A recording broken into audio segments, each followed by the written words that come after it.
سورۃ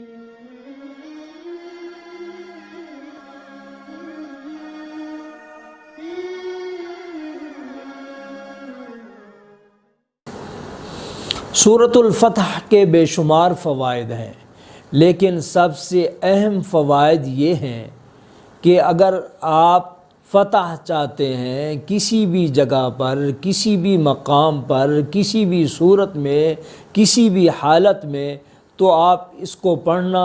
معمول بنا لیں، انشاءاللہ تعالی فتح آپ کا مقدر بنے گی۔ وہ تعلیمی میدان ہو، وہ دنیاوی میدان ہو، وہ الیکشن کا میدان ہو، وہ مقدمات کا معاملہ ہو، کسی صورت میں بھی، کسی شکل میں بھی، کسی حالت میں بھی، کسی مقام پہ بھی، کسی جگہ پہ بھی، اگر آپ فتح چاہتے ہیں کہ فتح آپ کا مقدر بنے، بس آپ فاتح بن جائیں، تو آپ کو چاہیے کہ سورۃ الفتح کا دامن کبھی نہ چھوڑیں، اس کا تلاوت اپنا معمول بنا لیں، انشاءاللہ ہر مقام پر، ہر جگہ، ہر صورت، ہر حالت میں بھی فتح آپ کا مقدر بنے گی انشاءاللہ۔